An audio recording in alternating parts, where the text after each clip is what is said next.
mengenai undang-undang perampasan aset para koruptor. Kalau menurut saya tentang RU itu adalah juga suatu perbuatan sia-sia. Kita sudah melihat belajar kepada negara-negara yang begitu hebat korupsinya, seperti Cina sampai langsung didor, ditembak mati, dan di tempat-tempat lain. Apalagi yang sekarang ini kita harus membuat lagi undang-undang perampasan aset korupsi. Itu menurut saya bukan solusi jalan keluarnya. Malah nanti memperluas, menambah beban negara untuk RUU perampasan harta negara ini. Bukan itu caranya kalau sesungguhnya untuk memberantas korupsi. Seperti kalau kita melihat yang minim, ya, bukan tidak ada, yang minim terhadap korupsi seperti negara besar Amerika. Kenapa mereka begitu bisa maju dan pesat berkembang? Karena mereka tipis ataupun sedikit tentang tindak pidana korupsi penyelenggara negaranya. Kemudian apa yang mereka pakai? Itu mulai dari tahun 1862, Presiden ke-16 Amerika Serikat yang namanya Abraham Lincoln, dia mencoba menyelesaikan semua masalah-masalah kenegaraannya, dan dia kumpulkan para ilmuwan untuk mengatasinya, bagaimana untuk menjaga, memberantas, menghapus korupsi di bumi Amerika Serikat. Akhirnya menemukan suatu namanya ilmu, namanya itu due diligence. Ilmu due diligence ini, atau bahasa Indonesianya itu due diligence ini adalah uji tuntas. Saya ulang sekali lagi, due diligence bahasa Indonesianya adalah uji tuntas. Itulah yang mereka pakai sampai sekarang. Jadi oleh karena itu sangat-sangat susah dan sulit melakukan korupsi di negara Amerika itu sendiri. Yang mana uji tuntas di situ sebagai singkat teorinya dan prakteknya, seorang sipulan ibaratnya pejabat penyelenggara negara, sebelum dia menjabat seperti yang kita kenal sekarang ini, ada apa itu yang lapor LHP. Nah, sudah ada. Kalau nanti dia bertambah setelah dia menjabat penyelenggara negara, bertambah harta kekayaannya yang tidak dapat diterima akal, nah ini langsung yang bekerja adalah Badan Due Diligence Nasional Amerika. Nah, demikian juga penyelenggara aparatur sipil negara dapat dimonitoring semuanya. Nah, makanya sekarang negara kita ini luar biasa, banyak undang-undang bukan menyelesaikan masalah. Kemudian banyak didirikan komisi-komisi, juga tidak ada bermanfaat, hanya menjadi tambah beban negara. Seperti komisi judisial, komisi KPK, nggak tahu lagi berapa jumlah komisi, saya nggak bisa inventarisir sekarang, dibebankan semua itu kepada negara. Apakah sudah benar, sudah tuntas dapat seperti yang diharapkan, bahwa ASN itu adalah oleh rakyat, dari rakyat untuk rakyat? Nyatanya semua ini kan terbalik, tidak ada. Tetap aja masih memiliki seperti mental feodal zaman Belanda dulu, bahwa siapa penguasa dialah raja. Inilah yang fakta sekarang berjalan di negara kita ini. Oleh karena itu, ilmu due diligence sebenarnya itu sejak reformasi sudah saya ajukan itu ke DPR. Tiap periode DPR sejak reformasi. Jadi berarti sekarang sudah kelima.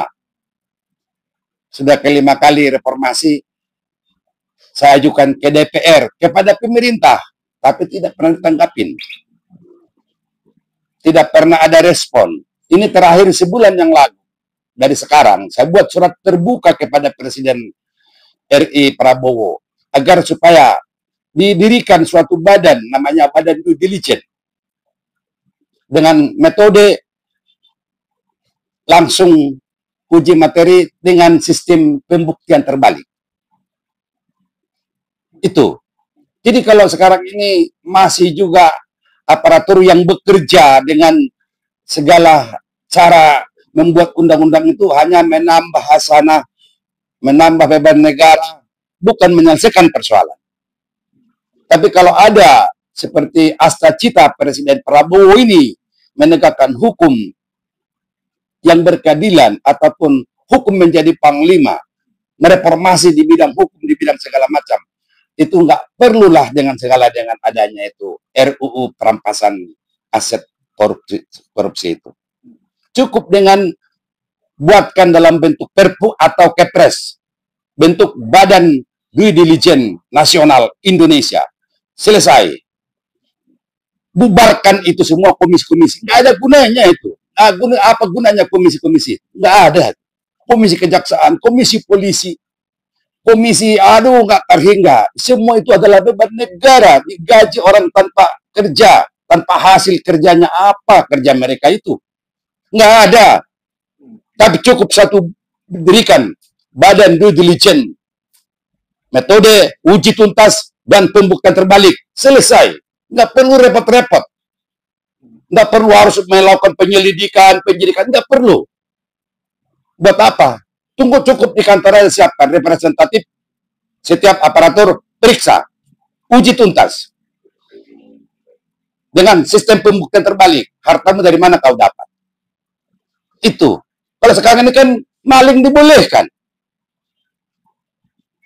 Nah, karena kalau yang diajukan ke pengadilan dan yang ditangkap oleh KPK itu hanya apes.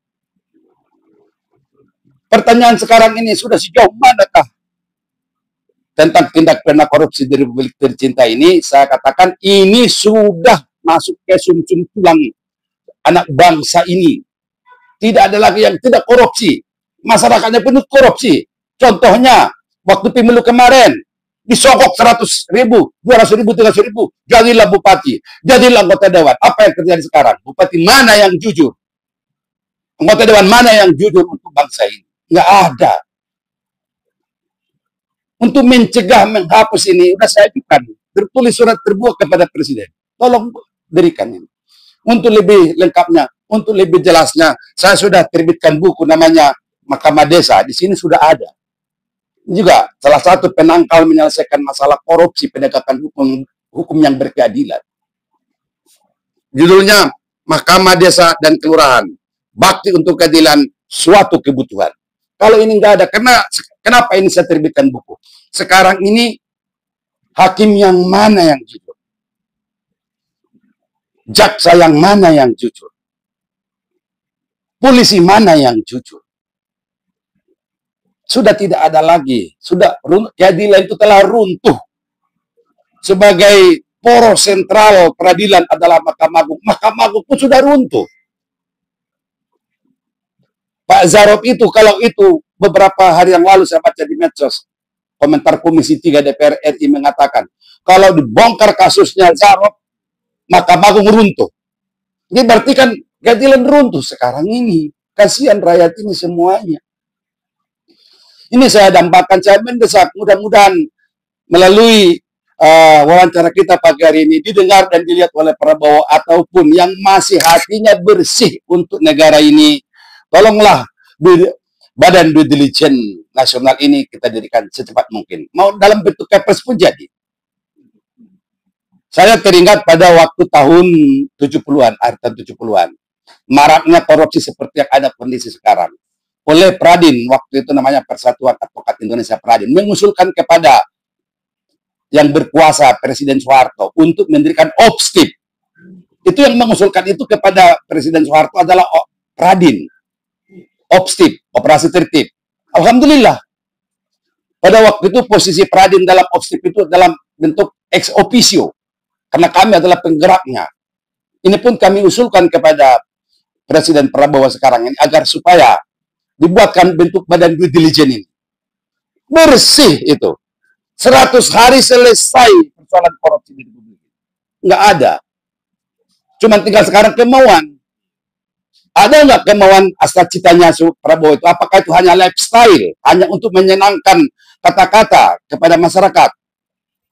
Sungguh saya kasihan. Pernah saya meneteskan air mata habis sholat tahajud malam. Melihat, membuka HP saya, begitu pidatonya Prabowo. Prabowo sungguh hatinya bersih. Sungguh hatinya baik untuk bangsa dan negara ini. Tapi mungkin pembantu-pembantunya ini tolonglah dibuka. Kalau itu dengan cara dengan due diligence ini ada, selesai, nggak ada masalah. Nggak ada masalah, nggak perlu rumit, nggak perlu repot. Nggak ada persoalan. Bentuk badan itu. Dalam bentuk kepres juga bisa. Kalau Prabowo mau, bentuk kepres. Berikan badan due diligence. Lakukan. Mulai dari pembantunya diperiksa. Pemeriksaannya pun bukan seperti pemeriksaan di polisi, seperti di kejaksaan, jadi tersangka, jadi terdakwa. Tidak perlu. Ada badannya, undang yang bersangkutan, sesuai dengan LHP-nya, ceritakan kronologisnya dari mana harta dia dapatkan. Suatu sebab yang halal atau suatu sebab haram. Kalau yang haram kamu serahkan kepada negara, kamu selesai, tidak diajukan ke pengadilan. Kalau kamu tidak, selesai kau, kan gitu. Itu yang penting. Nah, sekarang Pak Rabita bilang mengenai tidak perlu lagi yang masalah itu perampasan. Solusinya itu seperti apa? Itu tadi, dirikan di Republik ini namanya Badan Due Diligence. Itu. Badan Due Diligence itu, kalau bahasa Indonesianya itu, Badan Uji Tuntas. Nanti kalau dibuat RUU perampasan harta aset, periksa lagi, pakai hukum acara lagi, pakai ini lagi. Kapan mau selesai? Karena itu sudah hukum positif kita demikian diaturnya. Sampai detik hari ini yang namanya hukum pembuktian terbalik belum ada. Coba melalui Kepres, selesai. Bila perlu dengan Perpu. Dirikan badan due diligence nasional. Tuntas, selesai seluruhnya. Nggak perlu harus memperkuat kekuatan ini, nggak perlu kekuatan di situ. Badan due diligence itu nggak perlu. Orang minta kejujuran kok. Penyelenggara negara. Jadi dengan demikian adanya badan due diligence ini, semua komisi-komisi itu nggak perlu lagi tuh, bubar dengan sendirinya. Ataupun nanti dijadikan satu badan namanya Badan Due Diligence. Mau bidang hukum, mau bidang keamanan, mau bidang apa segala macam, semua ada di situ. Dan tidak perlu repot-repot sekarang. Penyelidikan, tangkap tangan, ini, itu, segala macam. Tidak perlu itu. Suatu sebab yang halal, titik. Buktikan hartamu halal. Bagi yang makanya sekarang ini orang berebut mau jadi PNS, nyogok dengan segala macam cara. Mau jadi tentara, mau jadi polisi, semua berbicara hanya karena uang. Jabatan ditebus dengan uang. Mau jadi bupati, jadi gubernur, jadi apapun. Itulah persoalannya negara ini yang tidak mengerti bagaimana cara mengendalikannya. Bagaimana cara membuat paling terbaik untuk bangsa ini. Kalau dengan wacana membahas perampasan aset-aset ala, itu bukan, nanti malah menjadi rusak. Karena tidak terbuka. Apakah itu sudah menjamin bisa menyelesaikan persoalan? Apakah orang jadi kapok menjadi korupsi? Belum. Jangankan seperti perampasan. Dirampas nyawanya pun di Cina masih ada yang korupsi. Yang korupsi itu bukan anak kecil, pejabat negara lagi. Kita saksikan sama-sama di medsos. Oke, jadi kesimpulannya, bisa Pak Ramli memberikan suatu harapan dan keinginan di pemerintah Prabowo dalam penegakan hukum ke depan. Seperti apa keinginan Pak Ramli? Keinginan saya meminta dan mendorong sepenuh hati, terbuka hatinya Presiden RI Prabowo ini sesuai dengan cita-citanya, agar supaya didirikan Badan Due Diligence Nasional. Itu yang harapan. Dengan adanya nanti Badan Due Diligence ini, saya kira semua, siapapun dia, tidak terkecuali, akan selesai. Bisa bersih. Bisa bersih. Tidak akan ada lagi. Kenapa? Karena seorang pejabat penyelenggara negara ataupun seorang ASN, sekarang ini contohnya baru dia eselon 4, rumahnya mewah, dan dipamerkannya pula lagi eselon 4 loh, punya mobil mewah, semua mewah. Dari mana itu uang? Itu satu. Kan sudah dapat terukur seorang gaji eselon 4 itu berapa gajinya per bulan, berapa tunjangan jabatannya, dikumpulkan semua sejak dia bekerja. Belum tentu dia bisa membeli mobil mewah. Dari mana? Dari mana itu barang? Nah, kalau ini dibiarkan, ini pembiaran loh. Ini pembiaran, maling, sebenarnya pembiaran. Pejabat mana yang tidak korup? Nggak ada yang tidak korup, semua korupsi. Tidak korupsi materi, uang negara yang digerogoti semuanya, tapi bisa juga dari sumber daya alam dia gerogoti. Yang terjadi seperti itu. Tidak bisa sumber daya alam digerogotin, waktu dia gerogoti. Mana ada sekarang pelayanan lagi prima ataupun layanan TSM. Sekarang ini kan ada istilah apa namanya itu, Pameo mengatakan kalau bisa dipersulit kenapa dipermudah, kalau bisa diinjak kenapa tidak dimatikan. Itulah yang terjadi, memang ngeri di negara ini. Inilah yang kita harapkan, kita dambakan. Hanya satu cara, kalau bikin undang-undang ini, revisi undang-undang itu dan segala macam, itu bukan menyelesaikan persoalan. Tidak menyelesaikan persoalan, percayalah. Menimbulkan persoalan hukum, iya. Karena saya seorang praktisi hukum. Saya tahu betul mempermainkan hukum itu siapa. Bukan masyarakat ini, bukan rakyat ini yang mempermainkan hukum. Yang mempermainkan hukum itu adalah penegak hukum itu sendiri. Nah, bicara integritas bagi para pejabat, kita bicara moral dan etika. Sampai saat ini, para militer. Integritas itu hanya cuma satu yang di Republik ini, satu terjamin dan halal. Mungkin darah hatinya pun halal. Hanya Prabowo. Untuk penyelenggara negara. Selebihnya tidak. Alasan saya sangat sepele. Sedikit. Sangat sederhana. Kenapa dia bersih? Karena dia mulai dari nenek moyang udah kaya raya. Dia tidak butuh harta. Itulah yang saya katakan, saya menangis. Meneteskan air mata pernyataannya di medsos itu. Dia siapkan jiwa raganya untuk rakyat ini. Tapi janganlah bahasa itu terucap hanya ucapan. Mari sekarang bertindak.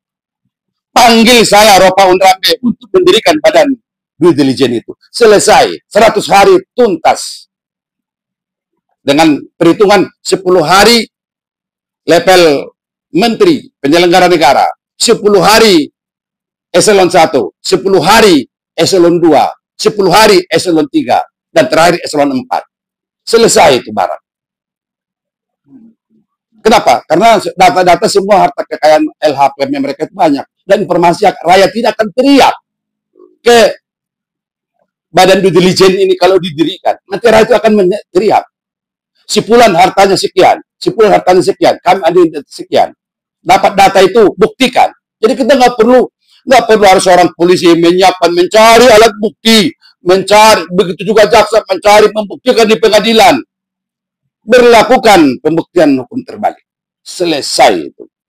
100 hari lah.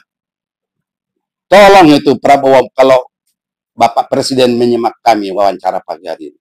Nggak perlu undang-undang apa itu, perampasan harta. Itu bukan penyelesaian. Kenapa? Karena nanti bagaimanapun ujungnya nanti setelah dirampas kemana itu barang. Setelah dirampas, buktinya sekarang banyak yang dirampas barang bukti. Contoh kasus apa, yayasan apa yang baru-baru ini operasi itu. Sampai sekarang klien saya ada 100 miliar belum dikembalikan. Putusan pengadilan dikembalikan kepada korban-korbannya. Sampai sekarang belum dikembalikan. Kemana itu uang? Mereka depositkan berapa? Siapa yang ngambil bunganya? Jadi bukan penyelesaian. Menambah beban negara, balik persoalan dengan segala banyak lembaga. Maka saya katakan justru di sini saya sangat sependapat dengan Prabowo. Efisiensi negara buat stop, tahan. Nggak perlu lembaga-lembaga libur atau jadikan satu, namanya badan due diligence sesuai dengan keahlian masing-masing. Nggak perlu dengan menghambur-hamburkan uang negara. Itu yang sesungguhnya, itu harapan kita. Itu harapan saya pribadi. Mungkin itulah sumbang saya kepada negara ini. Ada dua tahun 2025 ini menyambut ke menyambut kepemimpinan sebagai yang saya kagumin Haji Prabowo Subianto ini. Dua kami ajukan. Tahun 2021 membentuk badan due diligence. Satu lagi membentuk mahkamah desa. Karena rakyat ini bagaimanapun harus kita lindungi. Saya sebagai praktisi hukum sudah setengah abad, 50 tahun yang silam sampai sekarang. Tidak ada lagi berlindung kemana lagi rakyat ini. Hanya satu cara, itulah dapat pemikiran saya mendirikan mahkamah desa, mahkamah kelurahan. Tidak semua harus dilimpahkan ke pengadilan perkara-perkara. Banyak yang bisa ditanggulangi sesuai dengan regulasi, wewenang ataupun kompetensi yang dimiliki oleh kepala desa, lurah. Ada yang sudah diatur oleh undang-undang, regulasi itu sudah lengkap. Cuman perangkatnya belum ada. Makanya kami melalui dari Pradin, saya sendiri pimpin, kita bentuk mahkamah desa. Supaya nanti mahkamah desa inilah mengayomi, melindungi rakyatnya di tingkat desa. Tentu antara desa ke desa akan mendapat hubungan yang begitu harmoni, mereka akan bisa bersatu padu untuk melawan kedaliman. Yang namanya penegak hukum itu siapa sih? Rakyat ini. Bukan, rakyat ini patuh hukum, yang tidak patuh hukum penegak hukum itu sendiri. Jangan dibalik ke Bro. Iya. Itu yang nyatanya. Itulah yang kita dambakan, kita harapkan. Terlepas daripada kepentingan politik di sini adalah bagaimana kelangsungan anak bangsa ini yang berkembang baik seperti negara maju. Sebagai negara terbesar juga kita diperhitungkan di dunia ini. Tapi kalau dengan pengelolaan negaranya seperti begini, saya kira sebentar lagi juga ini bangkrut. Habis semua. Coba lakukan due diligence tambang-tambang SDA seluruh Indonesia ini. Saya sependapat dengan Mahfud MD. 20 juta per hari per kakak bisa dibelanjain makan tidur dari hasil SDA. Ini malah rakyat dibebanin untuk pajak. Dibebanin segala macam cara. Kita ini lebih-lebih daripada kejam dari feodal. Dulu zaman Belanda dikenal dengan blasting. Sekarang ini adalah pajak. Ini harus dibebanin rakyat ini. Kenapa harus rakyat dibebanin? Kekayaan alam, pasal 33 Undang-Undang Dasar 45 itu dikemanakan? Ini semua kalau ada badan due diligence ini, aman, tuntas, nggak ada masalah. Presiden pun nggak pusing. Bentuk kepres atau perpu, kalau lebih kuat, bikin perpu. Kalau naik bikin undang-undang due diligence, nggak bakal dibahas sama anggota dewan, karena mereka sendiri yang korupsi. Mereka sendiri yang melakukannya. Ini bisa kita berbahaya ini, jangan ini. Buktinya perampasan aset aja mereka tahan, mereka nggak mau bahas. Coba bikin perpu. Kenapa? Karena keadaan negara ini adalah darurat korupsi. Sudah darurat korupsi, bukan lagi hanya biasa penanggulangan ini itu. Contoh, Undang-Undang KPK, itu kan terbatas. Yang boleh diadukan itu boleh diperiksa sama KPK itu 1 M ke atas. Sedangkan yang memberatkan rakyat ini bukan 1 M ke bawah. Yang Rp1.000, Rp3.000 yang dipunguti ini tukang ojol menjadi sumber kehidupan mereka yang diperas. Jadi bukan penyelesaian korupsi. Kasihan. Sesungguhnya anak bangsa ini sudah ratusan juta kita penduduknya, yang rusak itu nggak lebih daripada 1.000 orang. Membersihkan yang 1.000 orang ini dengan cara adalah due diligence. Ngeremnya itu semua. Jadi bentuknya due. Ya, due diligence itu. Ataupun badan uji tuntas. Bahasa Indonesia itu badan, kalau bahasa Indonesia due diligence itu uji tuntas. Uji. Loh, soal salah benarnya uji dulu. Sistemnya pembuktian terbalik. Anda punya harta dari berapa banyaknya? Sekian sebelum kau menjabat. Sekarang setelah menjabat berapa? Dan selain daripada itu juga nanti akan mendapat informasi-informasi dari rakyat itu sendiri, dari masyarakat ini. Pejabat hartanya melimpah ruah. Nah, periksa, uji, panggil. Nggak datang, selesaikan. Ada sanksinya. Itu harapan saya di penghujung usia saya sekarang sudah 72 tahun ini. Mungkin juga tidak akan lama lagi. Agar saya ingin melihat Republik ini dengan senyum kepergianku nanti menghadapi ilahi. Mudah-mudahan tidak separah, sesulit keadaan kehidupan bermasyarakat, berbangsa, bernegara yang saat ini. Oleh karenanya saya dambakan sekali lagi, saya menghimbau kepada Bapak Presiden RI ke-8 Haji Prabowo Subianto agar mendirikan Badan Intelijen Nasional untuk menuntaskan seluruh persoalan-persoalan, persoalan korupsi, persoalan apa saja persoalan, tuntas nanti itu. Tidak dengan sekarang ini bertindak hukum dengan penindakan. Penindakan bukan menyelesaikan persoalan.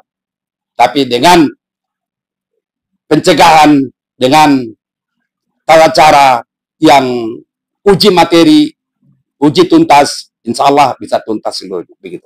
Oke, terima kasih Pak Rambe.